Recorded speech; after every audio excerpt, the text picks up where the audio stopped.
जी। आवाज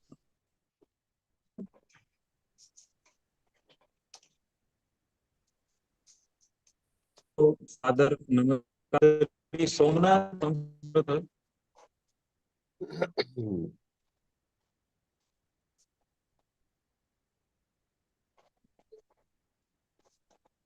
हरिओम। हाँ, आपकी आवाज कट रही है सर। भाविन भाई भाविन भाई नेटवर्क में जाके आप नेटवर्क में थोड़ा जाइए भाविन भाई।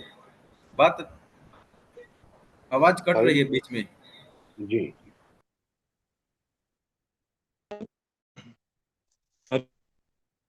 हरिओम।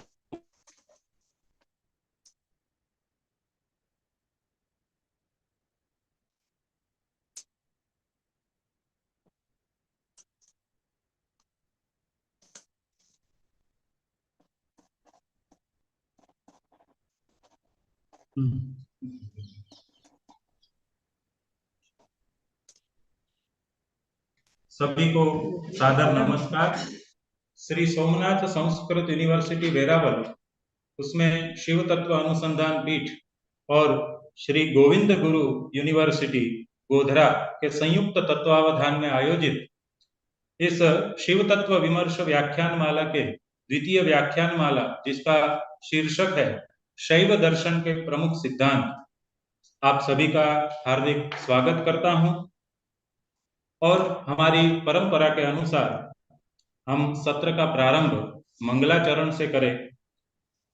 ओम तव तत्त्वं न जानामि कीदृशोऽसि महेश्वर, यादृशोऽसि महादेव, तादृशाय नमो नमः, तादृशाय नमो नमः। धन्यवादः।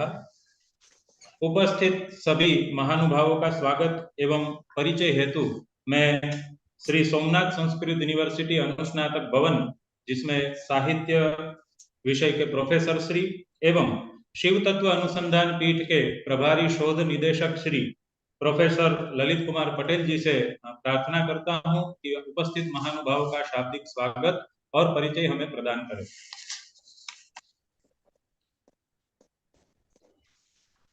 सर्वेभ्यो नमो नमः। वागर्थावीव संपृक्तौ वागर्थ प्रतिपत्तये जगतः पितरौ वंदे पार्वती परमेश्वरौ। श्री सोमनाथ संस्कृत यूनिवर्सिटी वेरावल और श्री गोविंद गुरु यूनिवर्सिटी गोधरा दोनों के संयुक्त तत्वावधान में आयोजित शिव तत्व विमर्श व्याख्यान माला के द्वितीय व्याख्यान के अवसर पर सौभाग्य से जो विश्व विश्रुत विद्वान और साहित्यकार के रूप में प्रतिष्ठित हैं, ऐसे राधा वल्लभ त्रिपाठी महोदय यहाँ उपस्थित हैं। मैं उनके चरण कमल में प्रणाम करता हूँ और उनका हार्दिक स्वागत और अभिवादन करता हूँ। संक्षेप में मैं उनका परिचय आपके समक्ष प्रस्तुत करता हूँ। आप महोदय मध्य प्रदेश से हैं।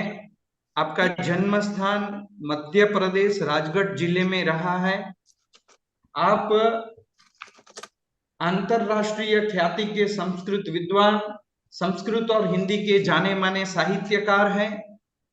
ये अतिशयोक्ति नहीं कि संस्कृत का ऐसा कौन विद्वान और ऐसा कौन आदमी होगा जो भारत में आपको नहीं जानता है। न केवल भारत किंतु विश्व में आपकी प्रतिष्ठा है। नाट्य शास्त्र और साहित्य शास्त्र के क्षेत्र में आपने मौलिक प्रदान किया है। आप सागर, बैंकॉक और न्यूयॉर्क के विश्वविद्यालयों में अध्यापन कार्य कर चुके हैं। आपके मार्गदर्शन में लगभग 42 छात्र पीएचडी पदवी प्राप्त कर चुके हैं। राष्ट्रीय संस्कृत संस्थान में आपने 5 साल कुलपति के रूप में कार्य किया है। बहुत सारी संस्थाओं में, इसमें भंडारकर प्राच्य विद्या संशोधन मंडल हो, कर्नाटक प्राच्य विद्यापीठ हो, ऐसी प्रतिष्ठित संस्थाओं में आपने अपना मार्गदर्शन दिया है। आप श्री ने 175 से ज्यादा ग्रंथों का लेखन, प्रकाशन और संपादन किया है। संस्कृत के मौलिक रचनात्मक लेखन कार्य आपका सराहनीय है। और जो शोधपरक पुस्तकें हैं, इसमें आदि कवि वाल्मीकि संस्करण, संस्कृत कविता की लोकधर्मी परंपरा के 3 संस्करण, संस्कृत काव्य शास्त्र और काव्य परंपरा, नया साहित्य शास्त्र, भारतीय काव्य शास्त्र की आचार्य परंपरा जैसे, और संस्कृत साहित्य का समग्र इतिहास 4 खंडों में तथा वाद और संवाद की भारतीय परंपराएं उल्लेखनीय आपके ग्रंथ रहे हैं। और अहम अहमिकया आपने बहुत सारे अवार्ड भी प्राप्त किए हैं। एक एक अवार्ड आपके पास प्राप्त होते रहे हैं। अभी हमें सूचना मिली कि अभी आपको 2024 का कर्तृत्व समग्र सम्मान भारतीय भाषा परिषद कोलकाता से मिला है। हम सब आपको अभिनंदन देते हैं, आपका स्वागत करते हैं और आपके चरणों में प्रणाम करते हैं। आज इस व्याख्यान में नरसिंही त्रयी डॉक्टर राधा वल्लभ त्रिपाठी जी और उसके साथ 2 विश्वविद्यालय के कुलपति भी जुड़े हुए हैं, जिसमें श्री सोमनाथ संस्कृत विश्वविद्यालय के सम्माननीय कुलपति जी प्रोफेसर सुकांत कुमार सेनापति जी भी हमारे साथ जुड़े हुए हैं। वो इस व्याख्यान माला के प्रेरक और मार्गदर्शक हैं। मूलतः उड़ीसा में इनका जन्म हुआ है और तिरुपति जो राष्ट्रीय संस्कृत विद्यापीठ है, इसमें इनका अध्ययन हुआ है और केंद्रीय संस्कृत विश्वविद्यालय में वो अध्यापन कार्य में रत है। वहां ही बहुत सारे पदों पर रहकर परीक्षा नियंत्रक के रूप में और डायरेक्टर निदेशक के रूप में कार्य आप कर चुके हैं और अंत में एकलव्य कैंपस में आप डायरेक्टर के रूप में थे। अभी आप श्री सोमनाथ संस्कृत विश्वविद्यालय में कुलपति पद पर आरूढ़ है। आपके चरणों में प्रणाम करते हुए मैं आपका भी स्वागत और अभिवादन करता हूँ। गोविंद गुरु यूनिवर्सिटी गोधरा के कुलपति श्री प्रोफेसर प्रताप सिंह चौहान जी जो अंत में हमारे साथ जुड़ेंगे, उनका भी संक्षिप्त परिचय मैं आपके सामने प्रस्तुत करता हूँ। वैसे वो head of department business management Saurashtra university में रहे हैं। वो प्रबंधन शास्त्र के निष्णात हैं, मैनेजमेंट शास्त्र के निष्णात हैं और बहुत सारे ग्रंथों के रचयिता और अवार्ड आपने प्राप्त किए हैं। सौराष्ट्र विश्वविद्यालय में भी आपने कुलपति के रूप में सफलता से कार्य किया है। अभी आप श्री गोविंद गुरु विश्वविद्यालय में कुलपति के रूप में प्रतिष्ठित हैं। मैं आपको भी आपके चरणों में प्रणाम करते हुए आपका स्वागत और अभिवादन करता हूँ। इस व्याख्यान में जुड़े हुए हमारे आचार्य डॉक्टर नरेंद्र पंड्या जी, प्रोफेसर विनोद कुमार झा जी, दोनों विश्वविद्यालय के अध्यापक श्री, छात्र बांधवाः सर्वेषामपि अहम् एकतंत्रेण हार्दं हार्दं स्वागतं व्याहरामि। यूट्यूब पर लाइव ये कार्यक्रम हो रहा है, तो दूरस्थ रीति से जुड़े हुए सभी श्रोतागण का मैं एक तंत्र से हार्दिक स्वागत और अभिवादन करता हूं। फिर से मुख्य वक्ता का मैं हार्दिक स्वागत और अभिवादन करता हूं। जयतु संस्कृतम, जयतु सोमनाथ। धन्यवाद। धन्यवाद महोदय। जैसा कि हमने मंगलाचरण में बात की, तव तत्वम न जानामि कीदृशोऽसि महेश्वर, तो इसी बात को आगे बढ़ाते हुए मैं हमारे आज के व्याख्यान के मुख्य वक्ता महोदय, पूर्व कुलपति श्री राष्ट्रीय संस्कृत संस्थान जो अभी हाल में केंद्रीय संस्कृत विश्वविद्यालय है, उसमें कुलपति पद पर आरूढ़ हो चुके और संस्कृत के, जैसा कि शाब्दिक स्वागत में बताया कि कौन है जो नहीं जानता है, इनसे परिचित नहीं है, ऐसे हमारे आज के मुख्य वक्ता महोदय प्रोफेसर राधा वल्लभ त्रिपाठी महोदय से प्रार्थना करता हूं कि शिव तत्व के बारे में हमें विशेष मार्गदर्शन प्रदान करें और शिव तत्व शैव दर्शन के प्रमुख सिद्धांत इस बात पर प्रकाश प्रदान करें। प्रोफेसर राधा वल्लभ त्रिपाठी महोदय। सभी को नमस्कार। श्री सोमनाथ संस्कृत विश्वविद्यालय के सम्मान्य कुलपति प्रोफेसर सुकांत कुमार सेनापति जी, श्री गोविंद गुरु विश्वविद्यालय के कुलपति सम्मान्य प्रोफेसर प्रताप सिंह चौहान जी, सोमनाथ संस्कृत विश्वविद्यालय के शिव तत्वानुसंधान पीठ के अध्यक्ष प्रोफेसर ललित पटेल जी, गोविंद गुरु विश्वविद्यालय के संस्कृत विभाग के अध्यक्ष जी, दोनों विश्वविद्यालयों के सभी उपस्थित प्राध्यापक गण और छात्रों तथा समस्त सुधी श्रोताओं, मुझे इस कार्यक्रम में उपस्थित होकर प्रसन्नता है। विशेष रूप से इस बात से मुझे बहुत संतोष है कि सोमनाथ संस्कृत विश्वविद्यालय में शिव तत्वानुसंधान पीठ कार्यरत है और मैं आशा करता हूं कि शैव दर्शन और शैव शास्त्र की परंपराओं पर इसमें सार्थक अनुसंधान कार्य किया जाता रहेगा। इस व्याख्यान में शैव दर्शन के समस्त सिद्धांतों का यथामति संक्षेप में परिचय प्रदान करने का मैं विनम्र प्रयास करूंगा। यह अत्यंत गंभीर विषय है और जितना मेरा अध्ययन है उसके अनुसार जो मुख्य मुख्य बातें शैव दर्शन की जितनी मैं समझ पाता हूं अपनी सीमित मति से, उनका मैं विवेचन करूंगा। शैव दर्शन की परंपरा कम से कम 2000 वर्ष पुरानी है और कश्मीर की धरती पर मूलतः इसका उद्गम हुआ। दो प्रस्थान शैव दर्शन के हैं, हम सभी जानते हैं। कश्मीर शैव दर्शन है, दूसरा दक्षिण में वीर शैव मत। दोनों में परस्पर संबंध है और यह भी प्रमाणों से, ऐतिहासिक प्रमाणों से सिद्ध है कि कश्मीर शैव दर्शन के ही आचार्य जब कश्मीर विदेशियों से आक्रांत था तब दक्षिण की तरफ वे प्रस्थान कर गए और वहां से उनके प्रस्थान करने पर दक्षिण में शैव दर्शन की परंपरा विकसित हुई। दोनों में गहरा अंतः संबंध भी है।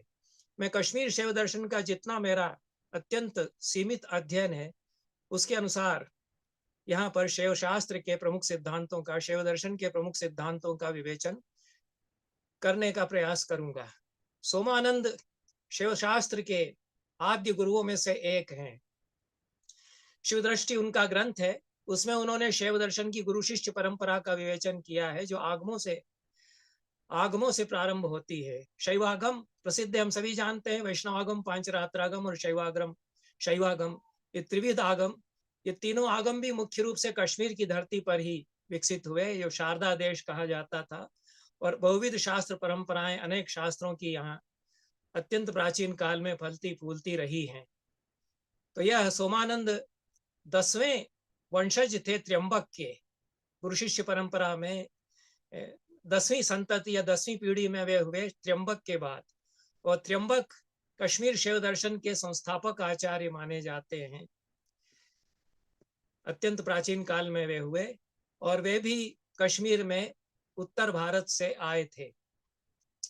उसके पहले कश्मीर में शैवागमों की परंपरा थी जिसमें 28 शैवागमों का नाम मिलता है, 77 शाक्त आगमों का भी नाम मिलता है, शैव शाक्त तंत्रों का नाम मिलता है और 108 वैष्णव आगमों का भी उल्लेख प्राप्त होता है। इतनी समृद्ध परंपरा कश्मीर में आगम साहित्य की थी और आगम को परंपरा में वेद के ही समान अनादि अपौरुषेय माना जाता रहा है। इनसे यह शैव शास्त्र की या शैव दर्शन की परंपरा विकसित हुई। इसका प्रथम शास्त्रीय रूप में व्यवस्थित विवेचन वसुगुप्त ने 9वीं शताब्दी में किया शिव सूत्र में, और उनके बाद इसके कल्लट और क्षेमराज जैसे बड़े आचार्य हुए। उत्पल देव इसी परंपरा में हुए जो परम गुरु हैं अभिनव गुप्त, आचार्य अभिनव गुप्त के, और उत्पल देव के शिष्य लक्ष्मण गुप्त थे और लक्ष्मण गुप्त गुरु थे अभिनव गुप्त के। मेरा अध्ययन मुख्यतः अभिनव गुप्त के कतिपय ग्रंथों पर और बहुत ही सतही अध्ययन मेरा है वो अभिनव गुप्त के ग्रंथों पर आधारित है। अभिनव गुप्त में शैव शास्त्र, शैव दर्शन अपने परम प्रकर्ष पर पहुंचता है और उनके माध्यम से ही शैव दर्शन का विवेचन हम सार्थक रूप में कर सकते हैं। शैव शास्त्र के सिद्धांतों का विवेचन करते हुए सबसे पहले तो हम इसके जो पदार्थ हैं उन पर एक दृष्टिपात करेंगे। जो इसका कितने पदार्थों से यह सृष्टि बनी है, यह जो सिद्धांत पदार्थ विवेचन में शैव शास्त्र बताता है, सृष्टि विद्या या सृष्टि प्रपंच का जो प्रतिपादन शैव शास्त्र में होता है उसमें 36 तत्व सृष्टि के माने गए। और यह विशेषता है शैव दर्शन की। अन्य दर्शनों से इसके वैशिष्ट्य को भी हम इससे समझ सकते हैं कि इतना बड़ा विश्व प्रपंच शैव दर्शन में जो निरूपित है वह भारतीय दर्शन के अन्य किसी प्रस्थान में कदाचित निरूपित नहीं है। सांख्य दर्शन को प्राय उद्धृत किया जाता है कि उसमें जो 25 तत्व सृष्टि के बताए गए हैं उनसे समग्र सृष्टि के पदार्थों का बोध हो जाता है। उन 25 तत्वों के भी ऊपर 11 तत्व शैव दर्शन में बताए गए, और वो समग्र शैव दर्शन का जो पदार्थ शास्त्र है उसको हम उनसे समझ सकते हैं। तो एक विहंगम दृष्टिपात हम उन 36 तत्वों पर करेंगे। जो लोग सांख्य शास्त्र समझते हैं, और शैव शास्त्र के भी अनेक विशेषज्ञ यहाँ पर उपस्थित हैं ही, तो वो जानते ही हैं कि सांख्य दर्शन के जो 25 तत्व हैं उनमें शिव, शक्ति, सदाशिव, ईश्वर, सद्विद्या, ये 5 तत्व, फिर माया और माया के 5 कंचुक मिला करके 11 तत्व हो जाते हैं। माया के 5 कंचुक कला, विद्या, राग, काल और नियति, ये 5 माया के कंचुक हैं। इस प्रकार से 11 तत्व होते हैं। शिव, शक्ति, सदाशिव, ईश्वर, सद्विद्या, माया और माया के 5 कंचुक सहित 11 तत्व। शेष तत्व जो शैव दर्शन के हैं, पुरुष, प्रकृति, बुद्धि, अहंकार, मनस, 5 ज्ञानेन्द्रियां, 5 कर्मेंद्रियां, 5 तन्मात्राएं, 5 महाभूत, ये मिलाकर के जो 25 तत्व होते हैं, ये शैव शास्त्र में जोड़ करके 36 तत्वों से यह सृष्टि प्रपंच बनता है। अब ये इन तत्वों में सांख्य दर्शन में प्रतिपादित जो तत्व हैं उनको तो प्राय हम सभी जानते हैं और हमारे छात्र भी जानते हैं, और उनका स्वरूप शैव शास्त्र में जो प्रतिपादित है वह सांख्य दर्शन सम्मत ही स्वरूप उनका स्वीकृत है। जो 11 तत्व जोड़े गए हैं इनके भी ऊपर वो विशिष्ट तत्व हैं। तो उसमें परमेश्वर प्रथम तत्व है, और शिव या परमेश्वर, और परमेश्वर का बहिर्भाव परक उन्मेषी ईश्वर है। तो शिव शक्ति के बाद ईश्वर और सदाशिव, ये 2 तत्व इसमें और बताए गए। तो जो परमेश्वर का बहिर्भाव परक उन्मेष है वही ईश्वर है, और अंतर्निमेश जो परमेश्वर का है वही सदाशिव है। इतना ही अंतर है। परम तत्व ही शिव कहा गया, और उसका बाहर उन्मेष होता है, भीतर उसका निमेष होता है। उन्मेष और निमेष के द्वारा 2 रूप उसके जो बनते हैं, उनसे ईश्वर और सदाशिव ये 2 तत्व इसमें आते हैं। और ईश्वर का आंतरिक ज्ञान दशा का उद्भासन साध कहलाता है। ये साध इसमें विशिष्ट कोटि है। सत आख्या है जिसकी, ऐसी साध की उत्पत्ति की जाती है। तो साध जो है वह रहता है जिनमें ऐसे सदाशिव हो जाते हैं। इस तरह से 5 तत्व हो गए, शिव, शक्ति, ईश्वर, सदाशिव, हाँ ये 4 तत्व हो गए, शिव, शक्ति, ईश्वर और सदाशिव। और साध जिसमें रहता है वह सदाशिव है। उसमें सद्विद्या और अहम इदम धी रहती है। यह मैं हूं ऐसा बोध रहता है, इसलिए सत, अपने सत होने का, अहम इदम धी का बोध उसमें रहता है, इसलिए इसको सदाशिव कहते हैं। और यह शिव का ज्ञान रूप इदमता का बोध, अहम इदमता का बोध इसमें रहता है। तो इसको हम सब्जेक्टिव स्वरूप उनका कह सकते हैं, विषयी निष्ठ स्वरूप उनका हम कह सकते हैं। और क्रिया शक्ति से सम्मिलित जो सदाशिव हैं वही ईश्वर हो जाते हैं। उसमें इदमता, यह मुझसे भिन्न है, ऐसा विषयनिष्ठ बोध भी आ जाता है। तो इस रूप में सदाशिव और ईश्वर का अंतर इस रूप में भी बताया जाता है कि यह विषयी निष्ठ स्वरूप है सदाशिव, और उसमें जब इदमता का बोध भी हो जाता है कि यह मुझसे भिन्न है जगत आदि, तब उसमें विषयनिष्ठ बोध आ जाता है। और इतना अंतर सदाशिव और ईश्वर में। ये चेतना की ही दशाएं हैं, और सृष्टि प्रपंच इनसे किस प्रकार से निर्मित होता है इसका सूक्ष्म विवेचन शैव शास्त्र में किया गया है। इस पूरी सृष्टि प्रक्रिया की पहचान आत्मोच्छलता के द्वारा की जाती है। इसको अलग अलग नामों से विवेचित शैव शास्त्रों में किया गया है। इसको उच्छलन भी कहा गया है। यह सहज स्वाभाविक प्रक्रिया है, स्वतंत्र प्रक्रिया है, इसलिए स्वातंत्र्य इसका लक्षण हुआ करता है। और इसको स्पंद भी कहा जाता है। आत्मोच्छलता या उच्छलन को ही स्पंद के द्वारा भी परिभाषित किया गया है। सरल भाषा में हम वाइब्रेशन इसको कहते हैं। और इस स्पंद के द्वारा संकोच और विकास, उन्मीलन और निमीलन, ये 2 प्रक्रियाएं होती हैं। अब जो चित्त शक्ति बताई गई उसके दो रूप हैं, आनंद शक्ति और इच्छा शक्ति। तो शक्ति का अंतर्मुख स्पंद आनंद है, शिव के साथ शक्ति सदैव सम्मिलित है, उसका अंतर्मुख स्पंद आनंद है, बहिर्मुख स्पंद इच्छा है। तो ये जो कोटियां बताई गई हैं ये शिव दर्शन की विशिष्ट कोटियां हैं, और किस प्रकार से इसमें सृष्टि तत्व का बहुत गहन मनोवैज्ञानिक दृष्टि से भी विवेचन होता है और सृष्टि के विकास की प्रक्रिया को हम इससे समझ सकते हैं। तो ये आनंद शक्ति और इच्छा शक्ति, ये दो जो शक्ति के रूप हैं, चित्त शक्ति के दो रूप हैं।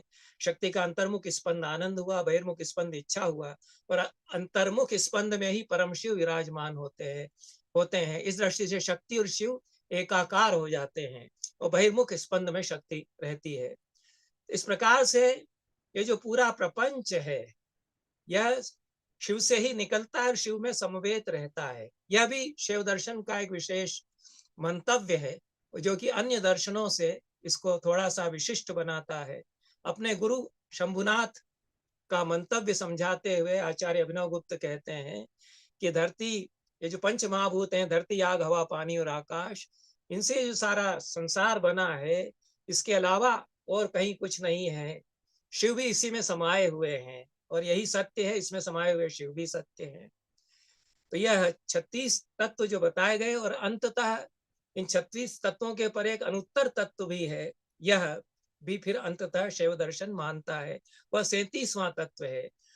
ये सारे 36 तत्व अविभागात्मक होकर के अनुत्तर में समा जाते हैं, यह भी तंत्रालोक में अभिनव गुप्त कहते हैं। शिव दार्शनिकों ने, सोमानंद आदि ने शिव को परम तत्व माना और शक्ति को शिव के पश्चात स्थान दिया। शिव दर्शन का विकास होता रहा है अपने गुरुओं के प्रति पूरे सम्मान के साथ। कहीं कहीं उनसे नया मत भी प्रस्तावित करते हैं आचार्य। तो सोमानंद के पश्चात उत्पल देव आते हैं, उनमें बहुत नवीनता है, और उत्पल देव को तो संसार के सबसे महान दार्शनिकों में माना है राफेल तोरेला ने, जिन्होंने उन पर काम किया है, और उनका अच्छा ग्रंथ है उत्पल देवा द फिलोसफर ऑफ इंडिया, ऐसा कुछ उनका जो ग्रंथ है, पठनीय ग्रंथ है। तो यह उत्पल देव जो कि अभिनव गुप्त के परम गुरु हैं, वो उसमें व्याकरण दर्शन का समावेश करते हैं और उससे नया विकास शैव दर्शन का होता है। और यह जो सोमानंद आदि ने कहा था कि शिव पहले, शक्ति उनसे पश्चात आती है, अभिनव गुप्त ने शिव शक्ति का अभेद स्थापित किया और इनमें पश्चातवर्तीता पूर्ववर्तीता को उन्होंने स्वीकार नहीं किया, दोनों में अभेद, उन्होंने एक ही तत्व के ये दो पक्ष हैं ऐसा। तो शक्ति को परासंबित के रूप में उन्होंने स्थापित किया, और शक्ति के बिना शिव नहीं, शिव के बिना शक्ति नहीं, ऐसा उन्होंने मंतव्य स्थापित किया। ये शक्ति और शिव इस जगत में समाये हुए हैं और शिव ही इसके भोक्ता हैं, वही भोग्य भी होते हैं, वही भोग भी होते हैं। तो यह शक्ति और शिव का जगत में समवेत होकर के और इसका अनुभव करना, इसमें विश्वोत्तीर्ण चैतन्य के द्वारा विश्वात्मकता का अनुभव करना ही भोग कहलाता है। इससे परे मोक्ष की अवस्था है। भोग और मोक्ष की साम्य अवस्था ही पूर्णता है। यह पूर्णता एक विशेष प्रत्यय, एक विशेष कैटेगरी है। पूर्णता प्रतिभिज्ञा ग्रंथ भी मिलता है महामहोपाध्याय रामेश्वर झा का। तो इस प्रकार से यह भी शैव दर्शन की एक विशेषता है कि यहाँ भोग और मोक्ष की साम्य अवस्था मानी गई, उसी को परिपूर्ण स्थिति माना गया। अब किस प्रकार से शिव और जगत का संबंध है, किस प्रकार से वो जगत में समवेत है, इसको कई रूपकों या उदाहरणों के द्वारा शिव दर्शन के आचार्य स्पष्ट करते हैं। शिव एक दर्पण है, तो सारा संसार उन्हीं में प्रतिबिंबित होता है, इस रूप में हम इसको समझ सकते हैं। तो जो प्रतिबिंब है वो दर्पण से अलग नहीं है, पर अलग से भाषित होता है। तो इस जगत में रहते हुए शिव से अलग हम अपने आप को समझते हैं, लेकिन वास्तव में हम अलग नहीं है, क्योंकि हम प्रतिबिंब रूप हैं।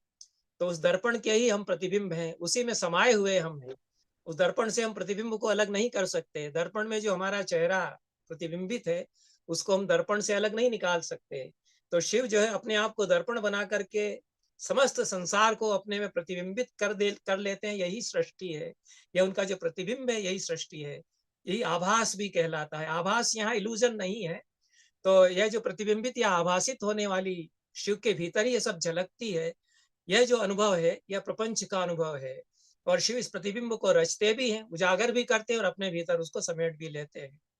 इसको मयूरांड रस न्याय से भी शिव शास्त्र के आचार्य समझाते हैं। मोर पक्षी का, मयूरी का जो अंडा होता है, उस अंडे के भीतर मयूर के पंखों के सारे ही रंग समाये रहते हैं।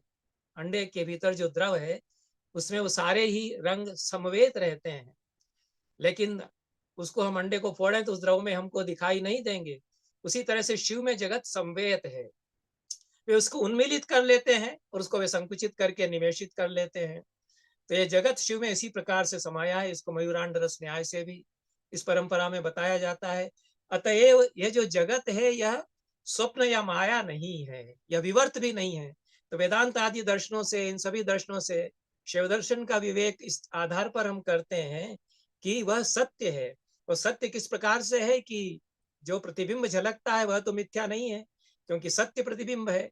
मयूर के अंडे में जो सातों रंग उसके समाये हुए हैं, विविध रंग जो मयूर पंख के समाये हुए हैं, वे तो मिथ्या नहीं है, वे उजागर होंगे।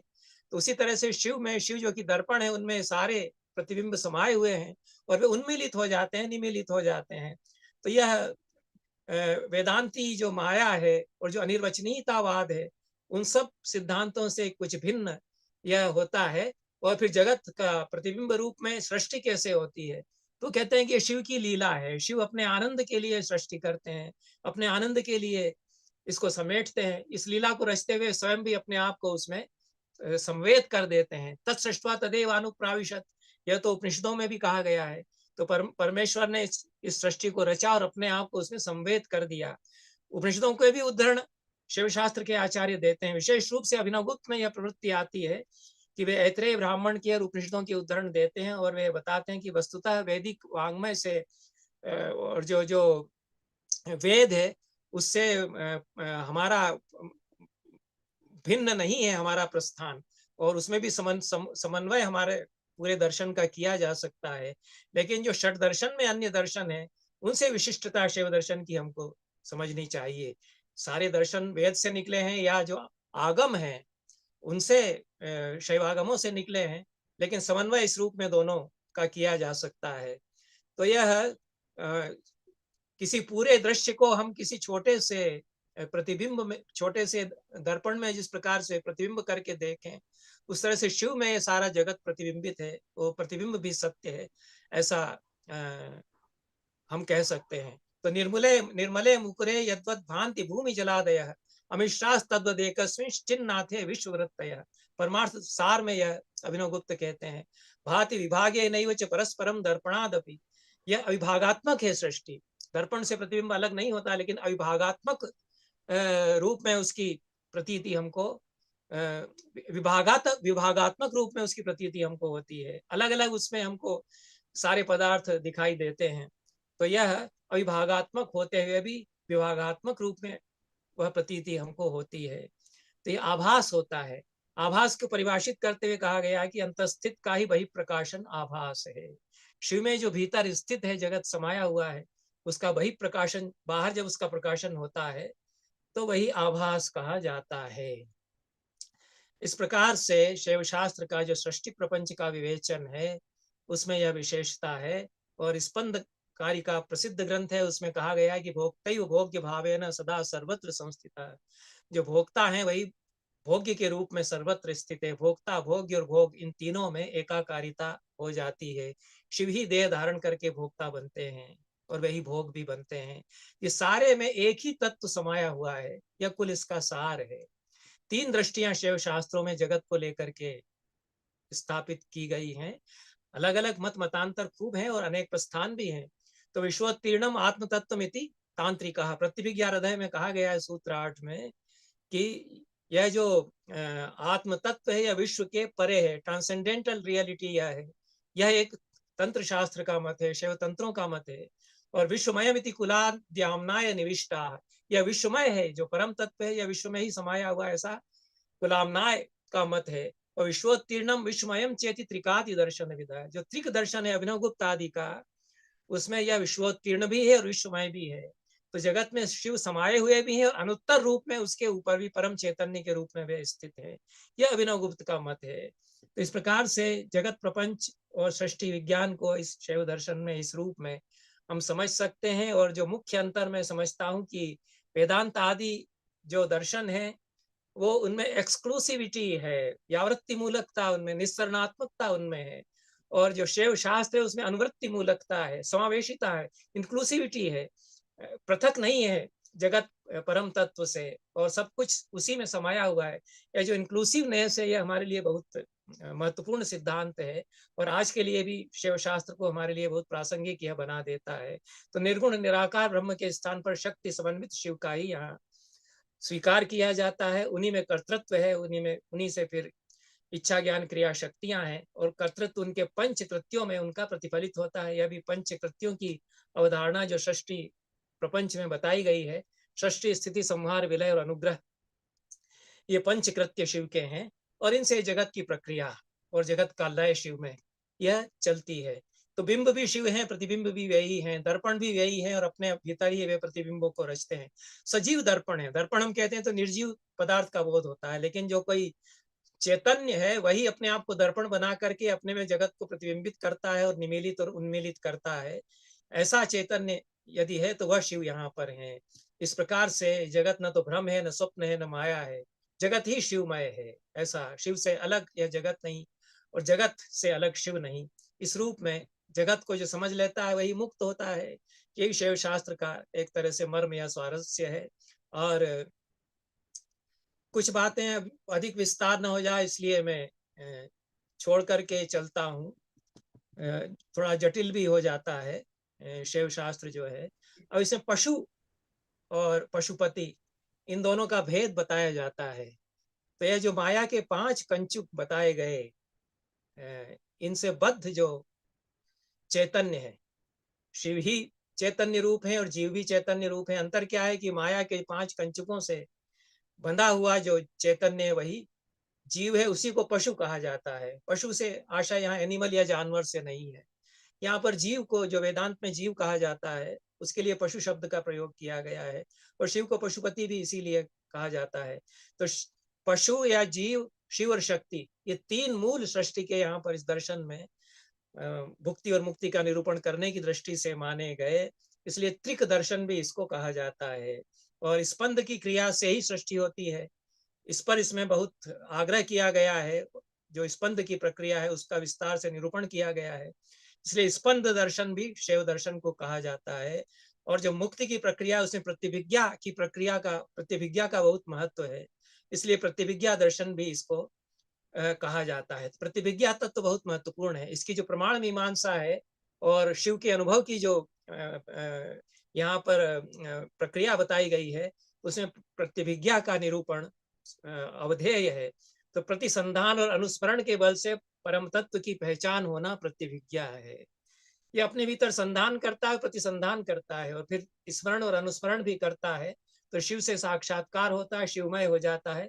यह प्रतिभिज्ञा की प्रक्रिया कहलाई गई है। प्रतिभिज्ञा का सामान्य अर्थ पहचान होता है, लेकिन जो सामान्य पहचान है उससे यह भिन्न है प्रतिभिज्ञा। और इसमें अहम प्रत्यवमर्श रहता है, मैं ही शिवमय हूँ, ऐसा बोध होने लगता है। यह प्रतिभिज्ञा कही गई। इसमें प्रति उपसर्ग लगाया गया है, तो एक काउंटर प्रक्रिया स्मृति और प्रतिस्मृति के द्वारा, संधान और प्रतिसंधान के द्वारा इसमें चलती है। तो इसमें ज्ञान की पुनरावर्ती और सर्व समावेशी प्रक्रिया चलती है प्रतिभिज्ञा में। यह साधक के भीतर की जो प्रक्रिया है साधना के अंतर्गत, उसको यह दार्शनिक अवधारणा प्रक्रिया की स्पष्ट करती है। कुछ और भी कोटियां इनमें हैं, उनको संक्षेप में हम ले लेते हैं, और जितना मैं थोड़ा बहुत जानता हूं उसके आधार पर मैं बता रहा हूं। शिव का बाहर उन्मेष और व्यक्त होना प्राण है। प्राण सारे विश्व में व्याप्त है। यह इसके जीवन की और प्राण की, मनुष्य के व्यक्तित्व की जो व्याख्या है, और जो मनोवैज्ञानिक तथ्य हैं शैव शास्त्र के, वे हमारे लिए बहुत ही महत्वपूर्ण आज हैं। इसलिए मैं मानता हूँ कि शैव दर्शन बहुत ही प्रासंगिक है। भारतीय दर्शनों में आज विश्व को इसकी बड़ी आवश्यकता है। तो यह जो बहिर्उन्मेष है और संसार में अभिव्यक्ति है, व्यक्ति है शिव की, वह प्राण है, और सारे विश्व में प्राण व्याप्त है, और यही जीवन है। यह लाइफ, जो जीवन का स्वरूप इसमें बताया जाता है, वो प्राण हमारे देह में भी ओतप्रोत है, सृष्टि प्रपंच में ओतप्रोत है।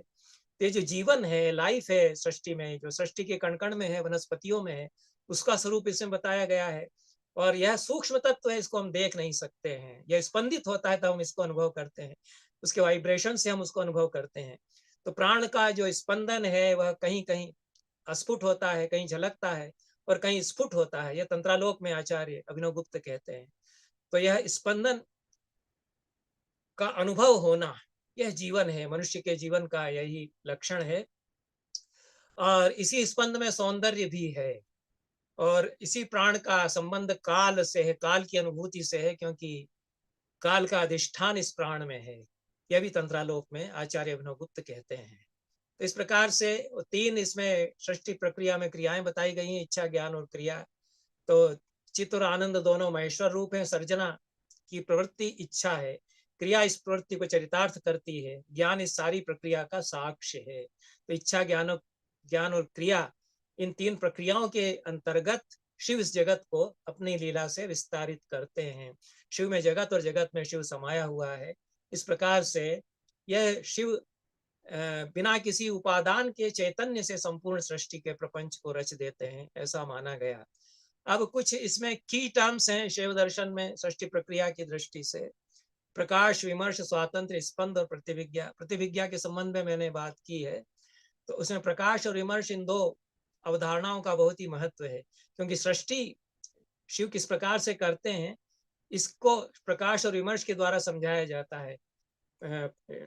प्रकाश शिव रूप है या शिव प्रकाश रूप है, ऐसा भी कह सकते हैं। वो विमर्श शक्ति रूप है या शक्ति विमर्श रूप है, ऐसा कह सकते हैं। और प्रकाश और विमर्श भी एक दूसरे में समवेत हैं। जिस तरह से शिव और शक्ति है परस्पर समवेत हैं अभिनव गुप्त के मत में, उसी प्रकार से प्रकाश और विमर्श, ये दोनों प्रक्रियाएं हैं, ये दोनों भी एक दूसरे में समवेत है। हम भी जब अनुभव करते हैं तो प्रकाश और विमर्श जो हमको फ्लैश होता है और उसके साथ हम जो विचार करते हैं, दोनों में अलग अलग विवेक हम नहीं कर सकते। जो भी हम काव्य रचते समय, शास्त्र रचते समय जो हमारे भीतर विमर्श होता है, उसमें भी प्रकाश और विमर्श रहता है। तो यह जो फ्लैश होना और उसके आधार पर कुछ विचार होना, ये परस्पर संवेद होते हैं। उसी प्रकार से शक्ति और शिव भी संवेद रहते हैं। और विमर्श शक्ति रूप होता है, प्रकाश शिव रूप होता है। इनसे फिर जगत की प्रक्रिया, जागतिक प्रक्रिया होती है। अब स्वातंत्र्य का इसमें बहुत महत्व है। तो प्रकाश ही सत्ता विषयक या ज्ञान विषयक स्वातंत्र्य है, और विमर्श क्रिया विषयक स्वातंत्र्य है। यह प्रकाश और विमर्श की अवधारणा से जुड़ी हुई स्वातंत्र्य की अवधारणा है। ज्ञान विषयक यदि वह होता है तो प्रकाश से जुड़ करके आता है, और क्रिया विषयक यदि होता है तो विमर्श से जुड़ करके आता है, क्योंकि विमर्श शक्ति से संबंधित है, शक्ति से संबंधित है, और प्रकाश शिव से संबंधित है। इसलिए ज्ञान विषयक, सत्ता विषयक प्रकाश स्वातंत्र्य कहलाता है। विमर्श क्रिया विषयक जब वह होता है तो विमर्श के साथ उसका संबंध जोड़ा जाता है। इस तरह से इच्छा, ज्ञान और क्रिया, स्वातंत्र्य, इनकी प्रक्रियाएं इसमें बताई जाती हैं। और यह सूक्ष्म प्रक्रिया है और गहन तत्व हैं ये सभी। और पराप्रवेशिका सरल रूप में इसको समझाती है। यह खलु परमेश्वर प्रकाश स्वभाव, प्रकाशस्य विमर्श स्वभाव, विमर्शो नाम विश्वाकारेण विश्व प्रकाशनेन विश्व संवरणेन अकृत्रिमोहम इति स्फुरणम। यह कहा गया कि परमेश्वर प्रकाश स्वभाव है, प्रकाश विमर्श स्वभाव है।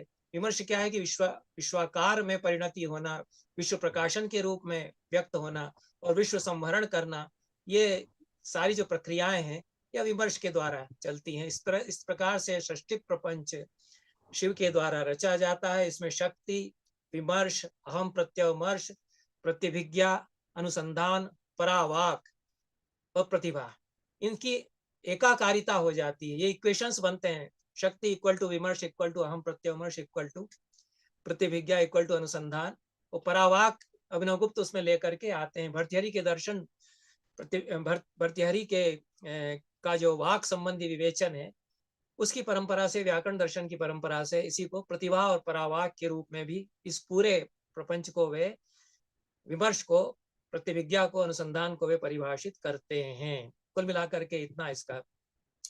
परावाक स्वरसोदिता, ऐसा ईश्वर प्रतिविज्ञा विमर्शिनी में वे कहते हैं। और चिति प्रत्यवमर्शात्मा परावाक स्वरसोदिता, ये महार्थ मंजरी में भी टीका में उद्धृत किया गया है। तो इस प्रकार से यह षष्ठी प्रपंच के संबंध में हमने कुछ बात की है। और इसमें प्रत्यक्ष और स्मृति, प्रतिविज्ञा के घटक होते हैं। प्रतिविज्ञा की ही अंतर्व्याप्ति प्रत्यक्ष, अनुमान और आगम इन तीनों प्रमाणों में रहती है। ये जो प्रमाण मीमांसा है उसमें 3 प्रमाण तो माने गए शिव दर्शन में, जो अन्य प्रमाणों अन्य दर्शनों में भी स्वीकार किए गए हैं, प्रत्यक्ष, अनुमान तथा शब्द या आगम, और प्रतिविज्ञा की अंतर्व्याप्ति इनमें रहती है। तो इन प्रमाणों की भी कसौटी प्रतिविज्ञा होती है, जिसमें कि हम संधान और प्रतिसंधान के द्वारा प्रत्येक प्रमाण को कसते हैं अपनी कसौटी पर, और इसमें कल्पना या विकल्प तत्व का समावेश रहता है। विकल्प भी एक दार्शनिक कोटि इसमें है।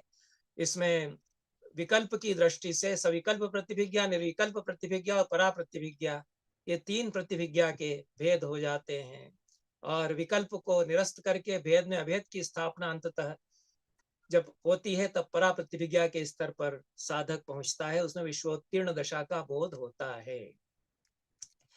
इस प्रकार से मुख्य मुख्य जो सृष्टि के तत्व हैं उनका विवेचन करने का मैंने प्रयास किया। संक्षेप में जो मुक्ति का स्वरूप बताया गया है उसके बारे में तथा अन्य तत्वों के बारे में मैं यथामति बताने का प्रयास करूंगा।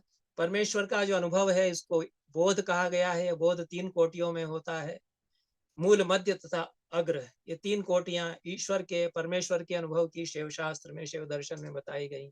मूल अनुभव स्थूल कोटि है, इसमें अनुभव करता अपने को, विश्व को और परमेश्वर को पृथक पृथक समझता है। तो साधना की आरंभिक दशा में इस प्रकार से भी अनुभव कर सकता है कि यह मैं हूं और यह विश्व है और शिव इससे ऊपर है। फिर मैं अलग अलग इनको जानता हूं, यह अनुभव होता है। भेद के गल जाने पर बोध मध्य की स्थिति आती है, तब अपने को अलग नहीं समझता है। भेद और अभेद दोनों का अनुभव बना रहता है कि यह मैं और यह ईश्वर, भेदाभेद के रूप में अनुभूति होती है, और इसमें न पूरी तरह भेद की प्रधानता होती है न अभेद की प्रधानता होती है। अंतिम जो कोटि है वह बोधाग्र कोटि है, उसमें पूरी तरह शिव में चैतन्य प्रतिष्ठित हो जाता है। इस प्रकार से यह मुक्ति की स्थिति है। इस स्थिति में जो भी सिद्ध योगी है वह संसार में समस्त व्यवहार करता है, और संसार में समस्त व्यवहार करता हुआ भी वह शिव से सायुज्य उसका बना रहता है। तो शैवानंद का अनुभव वह करता रहता है, यह इसमें विशेषता है।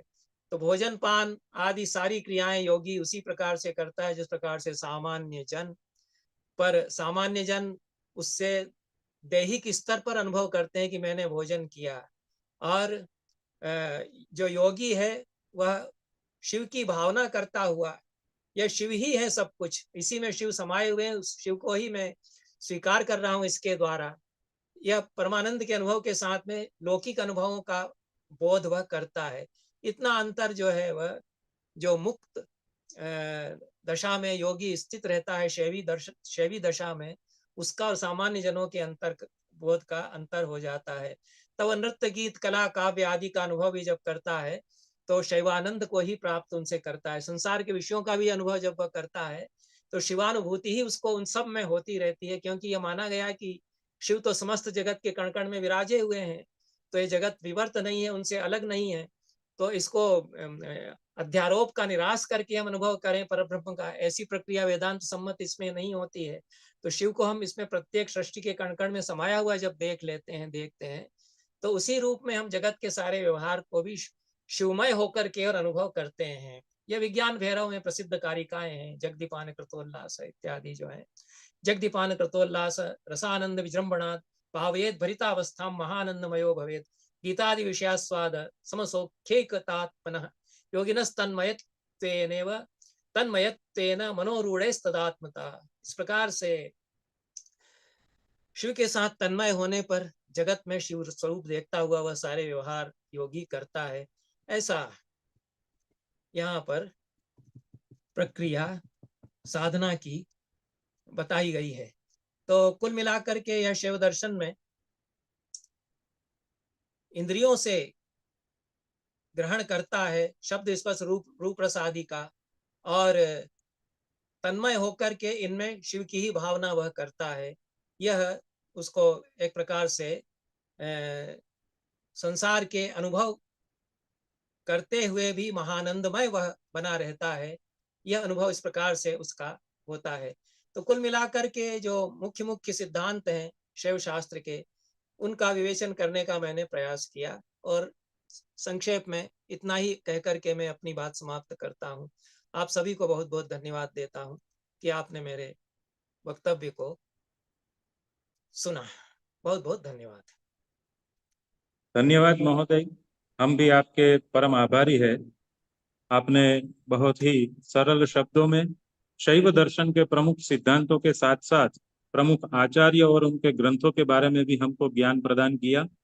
मैं इस समय पर आपको बताते हुए बहुत ही आनंद महसूस कर रहा हूँ कि हमारे गुजरात के जितने भी विश्वविद्यालय में संस्कृत विभाग है, उनके सभी के प्रोफेसर गण, अध्यापक गण सब हमारे साथ जुड़े हुए हैं। तो ये भी हमारे लिए एक गौरव की बात है। सभी का स्वागत, अभिवादन। हमारे इस शिव तत्व विमर्श व्याख्यान माला के जो प्रेरक एवं जो हमें निरंतर मार्गदर्शन प्रदान करते रहे हैं, ऐसे श्री सोमनाथ संस्कृत यूनिवर्सिटी के माननीय कुलपति श्री हमारे साथ उपस्थित है। मैं माननीय कुलपति श्री से निवेदन करता हूं कि इस समय हमें इसमें विशेष मार्गदर्शन प्रदान करें। कुलपति श्री प्रोफेसर सुकांत कुमार सेनापति महोदय। गजवदनमचिन्त्यं तीक्ष्णदन्तं त्रिनेत्रं बृहदोदरमशेषं भूतिराजं पुराणम् अमरवरसुपूज्यं रक्तवर्णं सुवर्णं पशुपतिसुतमीशं विघ्नराजं नमामि। सर्वेषां कृते जय सोमनाथ। मम ध्वनिः श्रूयते? आं गुरवः, श्रूयते। अस्तु। परम आदरणीयाः अद्यतन व्याख्यानस्य मुख्यवक्तारः अस्माकं सर्वेषाम् आदर्शभूताः पूज्याः गुरवः निखिल आगम कानन पंचाननाः आचार्याः गुरुवर्याः राधावल्लभ त्रिपाठी महोदयाः अस्याम् एतस्मिन् कार्यक्रमे संयुक्ताः गोविंद गुरु विश्वविद्यालयस्य प्रबंधन विद्याकुशलाः कुलपतयः आचार्य चौहान प्रोफेसर चौहान महोदयाः, संस्कृत विभागस्य अध्यक्षाः श्रीमन्तः आचार्यः राजेश भाई व्यास महोदयाः, अस्माकं सोमनाथ विश्वविद्यालयस्य चतुर्विध केन्द्राणां ये प्रभारी निदेशक दायित्वं पश्यन्तः सन्ति, अस्य सोमनाथ संस्कृत विश्वविद्यालयस्य कुलपतिचराः, सम्प्रति साहित्य विभागस्य अध्यक्षाः आदरणीय आचार्य ललित पटेल महोदयाः, गुरुगोविंद विश्वविद्यालयस्य आदरणीयाः कुलसचिवाः, अस्माकं विश्वविद्यालयस्य कुलसचिवाः, केन्द्रे संयुक्ताः अस्माकं नित्यवर्धिष्णु आयुष्मान् डॉक्टर भाविन पांड्या महोदयाः, अद्य शिवदर्शन प्रमुख सिद्धांत श्रवण समुत्सुकाः सर्वेपि आभासीय पटले विद्यमानाः विविध विद्या विद्वतान्तकरणाः विद्वत्तल्लजाः सर्वानहं प्रणिपत्य मदीयं चिन्तनं किंचित् उपस्थापयितुम् उत्साहे। गुरुवर्याणां राधावल्लभ त्रिपाठी महोदयानां व्यक्तित्व विषये कृतित्व विषये वर्णनं कुर्मः चेत् पुनः एकवारं जन्म स्वीकरणीयं भवेत् अस्माभिः। एतत् स्तुति नास्ति, यथार्थ अस्ति। यतोहि गुरुवर्यैः सह तेषां मार्गदर्शने अहं पञ्चवर्षाणि तेषां कौलपत्ये पञ्चवर्षाणि यावत् अहं विविधकार्येषु सम्पृक्तः मां ते नियोजितवन्तः। अपि च विविध विद्यासु अपि तेषाम् अप्रतिहता गतिः अस्ति। अतः अस्माकं सौभाग्यं विश्रुताः अन्ताराष्ट्रीय ख्याताः साहित्यादि शास्त्रेषु कृतश्रमाः वक्तारः अस्माभिः प्राप्ताः। अद्य तदपि अस्माकं शैवागमपरम्पराम् अनुसृत्य शैवदर्शनस्य विविधसिद्धान्तान् शैवदर्शनस्य मनोवैज्ञानिकचिन्तनद्वारा तस्य स्वरूपम् आचार्यैः सम्यक् निरूपितम्। शैवसिद्धान्तविषये शैवतत्त्वविषये किमु वा वक्तव्यं, यतोहि कियदपि वयं वदामः तत् अन्तं न गच्छति, समाप्तं न भवति। अत एव शिवमहिम्नस्तोत्रे अपि तत्र असितगिरिशमम् इति पद्ये कविः कथयति, स्वयं शारदा यदि लेखनीं गृहीत्वा लिखति तथापि तत्पारं न याति इति। इत्युक्ते तथा अनन्ततत्त्वम् अचिन्त्यम् अतर्कितं तत्र केवलम् अनुभवैकवेद्यं तादृशं तत्त्वं वर्तते शिवतत्त्वं।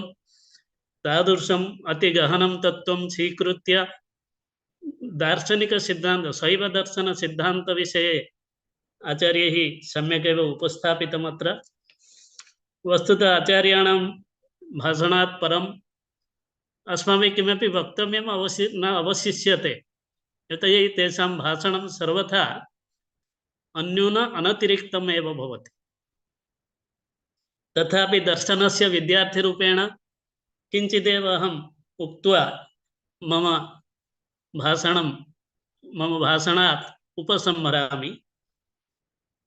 एकमेव अद्वितीयं ब्रह्म इति श्रुतौ वाक्यमस्ति, उपनिषद्वाक्यम्। एकमेव अद्वितीयं तत्त्वं यद् ब्रह्मतत्त्वम् इति उक्तं तदेव वर्तते शैवदर्शने शिवतत्त्वं। तदेव आनन्दस्वरूपं, तदेव सत्स्वरूपं, तदेव चित्स्वरूपं, तदेव ज्ञानस्वरूपम्। अतः तस्यैव प्रभावेण तस्यैव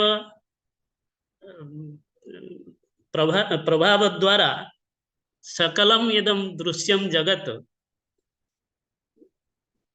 सत्यरूपेण प्रतिभाति। अतः यथा सृष्टिसिद्धान्तविषये गुरुभिः उक्तं, तत्र वस्तुतः उपादानं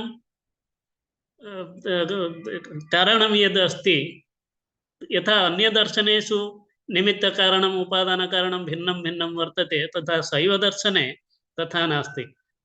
तदेव उपादानं तदेव निमित्तम् इत्येव अस्माभिः स्वीकरणीयं। यद्यपि शक्तितत्त्वं तत्र तस्यापि प्राधान्यं वर्तते शक्तितत्त्वस्य, तथापि सर्वप्राधान्यं शिवतत्त्वस्य एव अस्ति इति कृत्वा शिव एव जगदुत्पत्तिस्थितिलयकारणमिति तत्र सिद्धान्तितम्। पुनः गुरुभिः उत्तमम् अधिगमनिमित्तम् उदाहरणं दत्तं। मयूराण्डरसन्यायेन शिवतत्त्वस्य यत् स्वरूपं वर्तते तत् तथैव अस्ति। यथा बीजे वयं तत् सम्पूर्णं स्वरूपं द्रष्टुं न शक्नुमः, केवलं सूक्ष्मरूपमेव तत्र अन्तर्हितं भवति। यदा तत् प्रकाशितं भवति तदानीमेव तस्य विश्वरूपस्य दर्शनं भवति। अतः जगद्रूपस्य यत् दर्शनं शिवात् निर्गतं तत् अनन्तरमेव अस्माभिः ज्ञायते। पुनः सकलशास्त्रस्यापि कारणं शिव एव भवति। अत्र स्वीकृतवादः प्रतिबिम्बवाद आभासवाद इति वादद्वयमपि तत्र अभिनवगुप्ताचार्यैः तदनुयायिभिः आचार्यैः अपि ग्रन्थेषु निदर्शनरूपेण प्रदर्शितं वर्तते। एतत् सर्वमपि भगवतः शिवस्य यत् अखण्डं स्वरूपं, नाम यथा भोक्ता भोग्य भोग इति त्रयाणाम् अत्र त्रिपुटी नास्ति, अभिन्नता एव अस्ति। अखण्डत्वस्वरूपमेव भगवतः शिवस्य प्रदर्शितमस्ति आचार्यैः।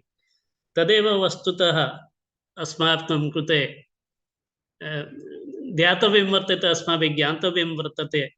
अपि च ये जिज्ञासवः शोधछात्राः अग्रे शोधादिकार्यं करिष्यन्ति, अनया दृष्ट्या सामाजिकदृष्ट्या सांस्कृतिकदृष्ट्या मनोवैज्ञानिकदृष्ट्या दार्शनिकदृष्ट्या भगवतः शिवतत्त्वस्य चिन्तनं करणीयमिति गुरूणां मार्गदर्शनम् अस्माभिः प्राप्तं।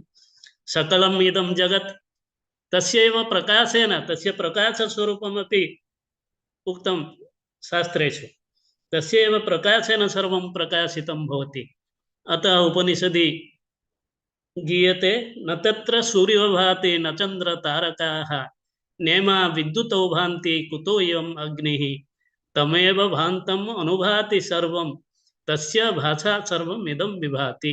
अर्थात यदिदं जगत् वयम् अनुभवामः, सत्यरूपेण अनुभवामः, पश्यामः, अस्माकं जीवनं तत्र प्रतिक्षणं यापयामः, तत्सर्वमपि भगवतः शिवस्य प्रसादरूप एव वर्तते।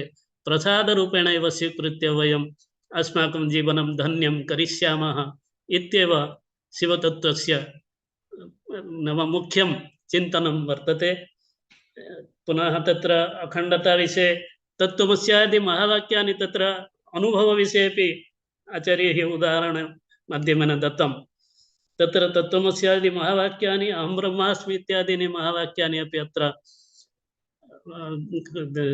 पशुपति उभयोर्मध्ये अभेद अनुभवं प्रति कारणं वर्तते इत्यपि अस्माभिः शास्त्रदृष्ट्या चिन्तयितुं शक्यते। अहम् एतावत् उक्त्वा पुनः आचार्याणां चरणनलिनयोः मदीयां भक्तिपुतां प्रणामाञ्जलिं विनिवेद्य सर्वेषाम् आयोजकानां विश्वविद्यालय विविधपदाधिकारिणां कृते अभिनन्दनम् अभिवन्दनं च कृत्वा अहं विरमामि विस्तरात्। जयतु भारतं, जयतु संस्कृतं, जयतु शिवतत्त्वम्। धन्यवादः। धन्यवाद महोदय, आपके मार्गदर्शन से हम कृतार्थ हुए। मैं श्री गोविंद गुरु विश्वविद्यालय गोधरा के संस्कृत विभाग के प्रभारी अध्यक्ष श्री डॉक्टर राजेश भाई व्यास जी से निवेदन करता हूं कि उपस्थित महानुभावों का कृतज्ञता ज्ञापन प्रदान करें। डॉक्टर राजेश व्यास महोदय। जी नमस्कार, सभी को प्रणाम।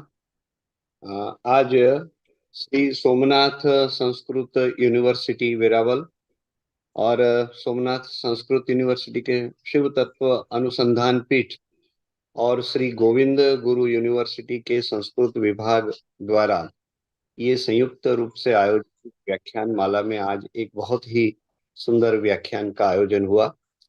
आज के मुख्य वक्ता माननीय श्री राधा वल्लभ जी त्रिपाठी, आपने शैव दर्शन के प्रमुख सिद्धांत इस विषय को लेके आज हमें आपके ज्ञान से अवगत कराया और सभी को बहुत ही एक सुंदर, सहजतया और सरल शैली में आपने इस विषय को हमारे सबके सामने रखा है।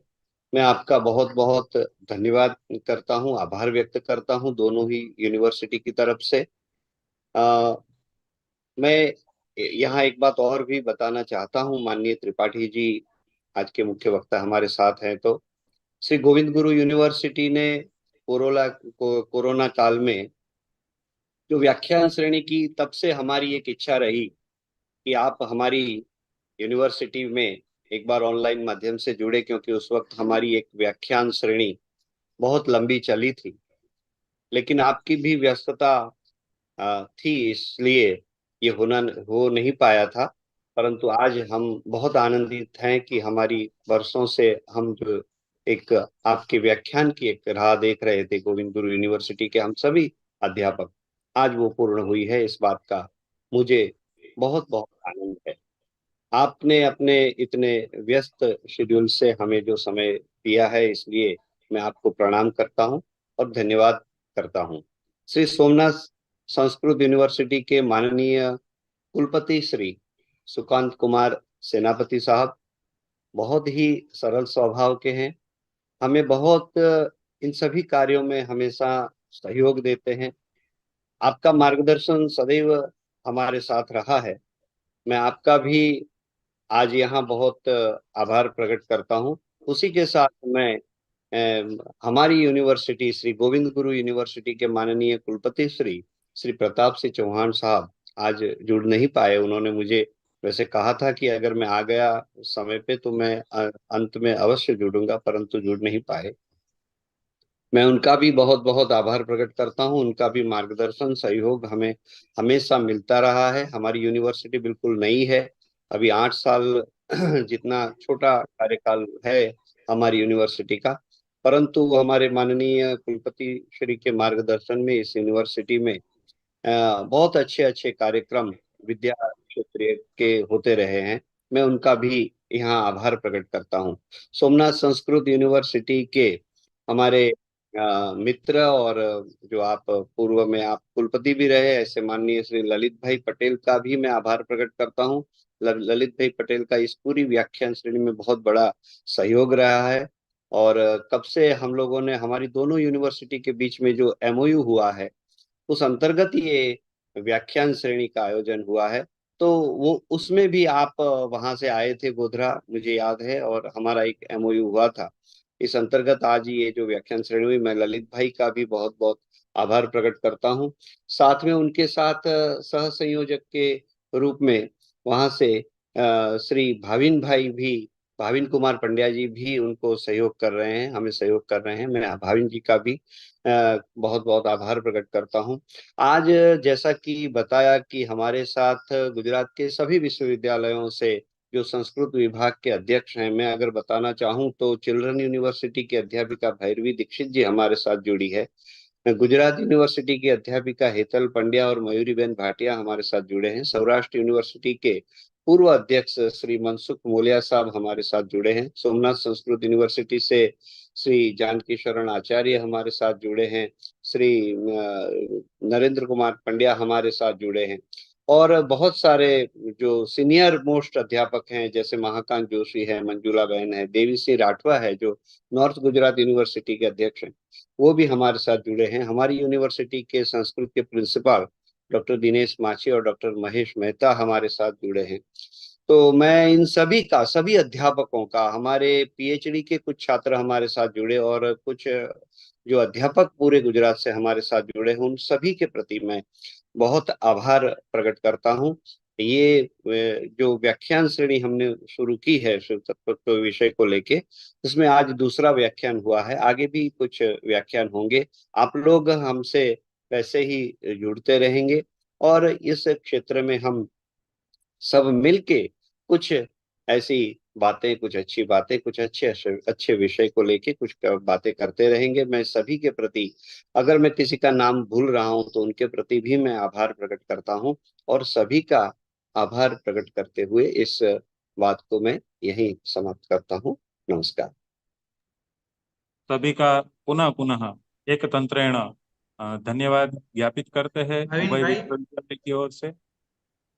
भाविन भाई, आभार करने वाले राजेश भाई का भी आभार व्यक्त हम करते हैं, क्योंकि उनका मार्गदर्शन और इसमें सहकार मिलता है। तो राजेश भाई व्यास जी का भी आभार व्यक्त करते हैं। आप सबको एक निवेदन है कि अग्रिम सप्ताह में जो दूसरा व्याख्यान होने वाला है, इसमें हमारे सर्वश्रेष्ठ कविवर अभिराज राजेंद्र मिश्र जी व्याख्यान करने वाले हैं। तो अगले सप्ताह के लिए आप सब तैयार रहिए और इस व्याख्यान माला में जुड़ते रहिए। ऐसे विद्वानों का मार्गदर्शन हमें सतत मिलता रहेगा। सभी का एक तंत्र से मैं आभार व्यक्त करता हूँ। धन्यवाद। शांति मंत्र से भाविन भाई समाप्ति करें। ओम सर्वे भवन्तु सुखिनः, सर्वे सन्तु निरामयाः, सर्वे संतु भद्राणि पश्यन्तु, मा कश्चित् दुःखभाग् भवेत्। ओम शांति शांति शांति। सभी का पुनः एक तंत्रेण